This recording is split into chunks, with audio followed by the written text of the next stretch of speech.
Olá, tudo bem? Eu sou o Luiz Camargo e seja muito bem-vindo. O atentado que todos nós presenciamos ontem não foi contra um presidenciável que liderava as pesquisas. Não foi queima de arquivo, como no caso do prefeito Celso Daniel. E também, acreditem, não foi um crime de ódio a determinado ser humano. Foi um atentado contra a liberdade. Um atentado contra o Estado Democrático de Direito. Um crime plenamente político que visava minar a possibilidade de sermos uma nação livre. Livre de uma hegemonia ideológica nefasta que permeia todas as interfaces culturais, educacionais e midiáticas desse país. E livre de um Estado grande, letárgico e pesado que carregamos sobre nossos ombros há mais de 100 anos. Falo isso pois de ontem para hoje vi aí nas redes sociais inúmeras tentativas de comparação entre o atentado de Bolsonaro e o assassinato de Marielle. E essa é uma comparação que só pode ser concebida em uma mente que não apura a realidade. Marielle foi a politização de um crime. Bolsonaro foi a criminalização da política. O candidato foi vítima apenas e tão somente das ideias que defendia. Em Minas Gerais, milhares de pessoas que bradavam "Eu vim de graça" presenciaram um crime puramente ideológico.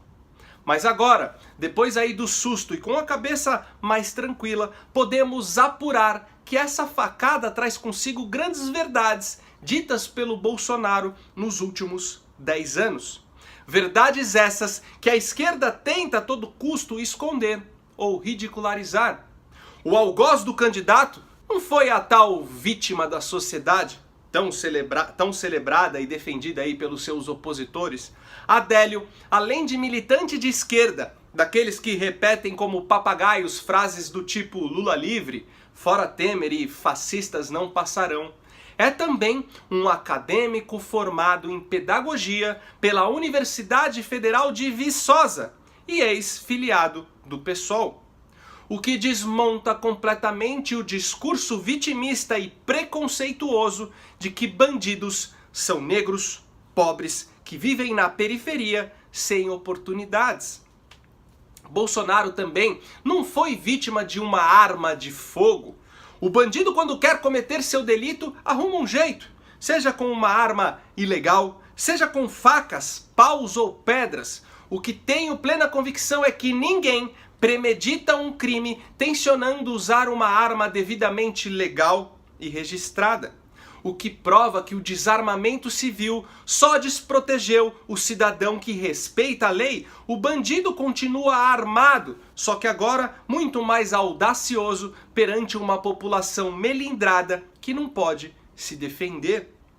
A comemoração da militância aí em face do atentado, tanto daqueles que externaram seu deleite nas redes sociais, como daqueles que esconderam sua alegria atrás aí de um falso discurso de pesar e de condolências, apenas nos prova que esse papinho de democracia, vindo da esquerda, é só uma palavrinha bonitinha que pega bem falar em público, quando na verdade eles abominam tudo que esta palavrinha representa.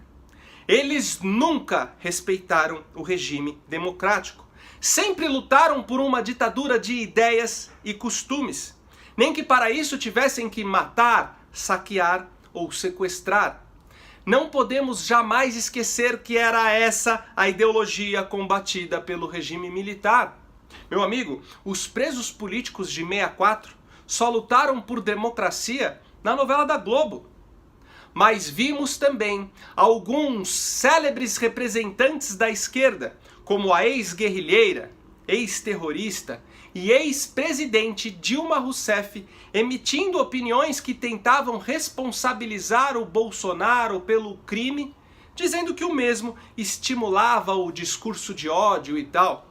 Aí eu te pergunto, qual é a diferença entre isso e dizer que a garota mereceu ser estuprada porque usava saia curta à noite na rua? Independente do que diga aí o seu professor de humanas da Federal, ou aquele intelectualoide do programa da Fátima Bernardes, tenha em mente que o responsável pelo crime sempre é o criminoso, jamais a vítima. E não importam aí as circunstâncias do crime.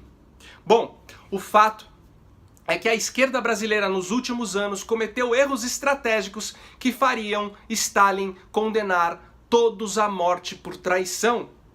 Mais ou menos aí há 10 anos atrás, os doutrinadores da nossa grande mídia viram a oportunidade de acabar com a imagem de um deputado truculento, que apesar de na época ainda possuir pouca projeção nacional, discursava no Congresso contra tudo aquilo que eles defendiam. Então, embriagados em uma suposta consciência social, em face de uma rebelião carcerária que resultou em vários mortos e percebendo a violação contra os direitos humanos que aquele episódio significava, eles divulgaram à exaustão essa entrevista do então deputado. Deputado, quais outros temas o senhor pretende defender? Olha só, buscar a redução da moralidade penal, uma política de planejamento familiar, buscar uma maneira de dizer à sociedade que eles foram enganados com o Estatuto de Desarmamento, só desarmou o cidadão de bem, os marginais continuam armados, tá ok? Lutar uma maneira para legítima, não apenas legítima defesa da vida própria de outros, mas legítima defesa do seu patrimônio de outrem, para dar uma resposta ao MST, que invade propriedade de quem trabalha, que leva o terror ao campo. Tem que mudar a política de direitos humanos, são para humanos direitos, não para vagabundos marginais que vivem às costas do governo. Proposta nenhuma.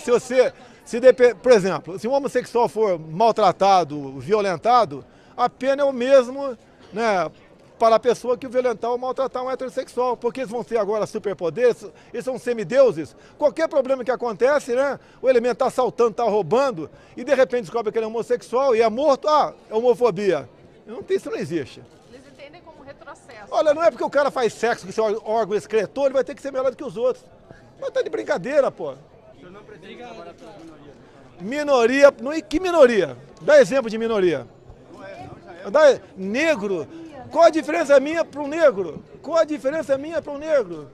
Me diga, ele é inferior a mim? O Joaquim Barbosa chegou lá como? O Obama chegou lá como? É mérito. Se nós queremos democracia, meritocracia, né? Democracia tem que ser dessa forma. O artigo 5º da Constituição não foi revogado nem alterado ainda. Todos nós somos iguais, e ponto final. Quando eu falo em pena de morte, é que uma minoria de marginais aterrorizam a maioria de pessoas decentes. Quando se fala em menor vagabundo, como esse que foi preso lá no Porto, Rio de Janeiro, você tem que ter uma política para aprisionar esses caras, buscar a redução da moralidade penal e não defender esses marginais como se fossem excluídos da sociedade. Não são excluídos, são vagabundos, que devem ter um tratamento adequado. Sim.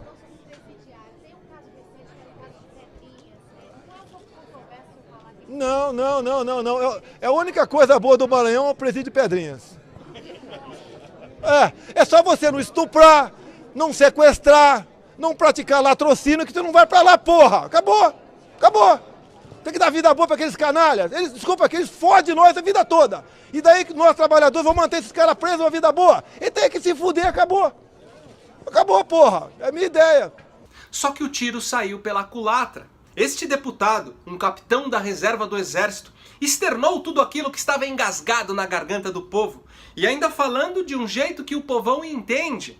Então, para o desespero dos intelectualoides da esquerda, a grande mídia naquele momento, sem imaginar, criava o mito Jair Bolsonaro.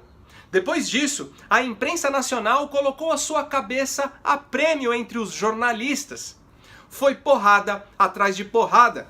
Bolsonaro, você é burro, grosso, fascista e não entende de economia. E quanto mais porrada, mais o mito crescia. Agora, em Minas Gerais, um militante esquerdista que não agiu sozinho, mas plenamente instruído e amparado, tentou tirar o Bolsonaro do pleito presidencial da forma mais abjeta e cruel possível, atentando contra a sua vida.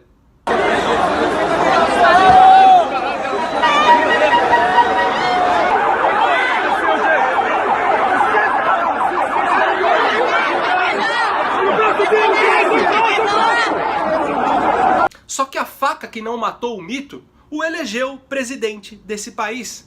A faca que não matou o mito acabou acertando todos os seus opositores, garantindo sua vitória provavelmente em primeiro turno.